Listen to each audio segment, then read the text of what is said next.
அஸ்ஸலாமு அலைக்கும் ஃப்ரெண்ட்ஸ், அனைவருக்கும் அட்வான்ஸ் இனிய பொங்கல் திருநாள் நல்வாழ்த்துக்கள். எல்லோரும் பொங்கலை ஹாப்பியாக கொண்டாடுங்க. இன்றைக்கி பொங்கல் திருநாள், அதுவுமா நான் நாளைக்கு செய்கிற பொங்கலை நான் இன்றைக்கே நல்லா ஸ்வீட்டாக சூப்பராக செஞ்சுட்டேங்க. எல்லோரும் ஹாப்பியாக பொங்கலை இன்றைக்கி குடும்பத்தோடு எல்லாருமே நீங்கள் ஜாலியாக கொண்டாடுவீங்கன்னு நான் நினைக்கிறேன்.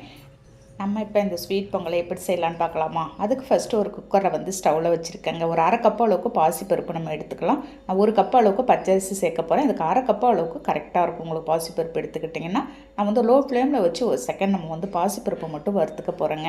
ஏன்னா நம்ம வறுத்துட்டு செய்யும்போது உங்களுக்கு ரொம்ப குழையாது, சரியான கன்சிஸ்டன்சியில் நமக்கு வெந்து வந்துடும்.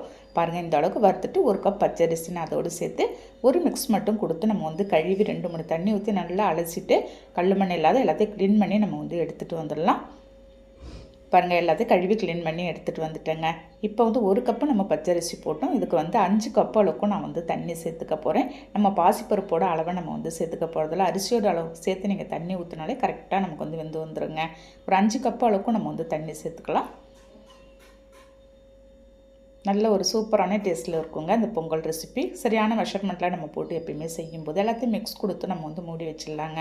மூடி வச்சுட்டு கரெக்டாக ஒரு 3 விசில் இல்லாட்டி ஒரு 4 விசில் நீங்கள் ஒரு ஹை ஃப்ளேமில் வச்சு வேக வச்சு நம்ம எடுத்துட வேண்டியது தான். கரெக்டாக நான் ஒரு 4 விசில் விட்டு தான் எடுத்திருக்கேன். பாருங்கள், 4 விசில்லையே நல்லா நமக்கு பொங்கல் சரியான கன்சிஸ்டன்சியில் வெந்து வந்திருக்கு. ஊற்றின தண்ணியோட அளவும் நமக்கு கரெக்டாக இருக்குது. பார்த்தீங்களா, உங்களுக்கு ரொம்பவும் குழையாத கரெக்டாக இருக்கும். இப்போ ஒரு 4 ஏலக்காய் தூள் பண்ணி வச்சு தான் அதை சேர்த்துட்டேங்க. ஒரு கப்பு நம்ம பச்சரிசிக்கு ஒரு கப்பு ஃபுல்லாக நம்ம வெல்லம் சேர்த்துக்கலாம். இந்த வெள்ளத்தில் கல் மண் தூசி எதுவுமே இருக்காதுங்க. சப்போஸ் நீங்கள் வாங்குகிற வெள்ளத்தில் கல் மண் தூசி இருக்குது அப்படின்னா நீங்கள் தண்ணியில் கரைச்சிட்டு வடிகட்டிட்டு நீங்கள் சேர்த்துக்கோங்க.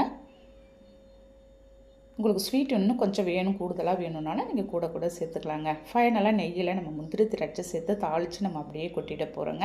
சூப்பரான டேஸ்ட்டில் இன்றைக்கி நம்ம இனிப்பு பொங்கல் செஞ்சாச்சு. இந்த பொங்கலுக்கு நாளைக்கு நீங்கள் ஹாப்பியாக பொங்கல் திருநாளை கொண்டாடுவீங்கன்னு நான் நினைக்கிறேன். பொங்கல் செஞ்சு சாப்பிட்டுட்டு அவ்வளோதாங்க. மூடி வச்சுட்டு நம்ம சூடாக எடுத்து சர்வ் பண்ணலாமா? ஒரு வாழை இலையில் வச்சு நம்ம சூடாக எடுத்து அப்படியே சர்வ் பண்ணும்போது எல்லாருமே சாப்பிட்டு காலி பண்ணிவிடுவாங்க. இந்த 2026 பொங்கலை எல்லாருமே குடும்பத்தோட ஹாப்பியாக புத்தாடை அணிந்து குழந்தைங்களோட குடும்பத்தோடு எல்லாருமே ஜாலியாக நீங்கள் ஹாப்பியாக கொண்டாடுங்க ஃப்ரெண்ட்ஸ்.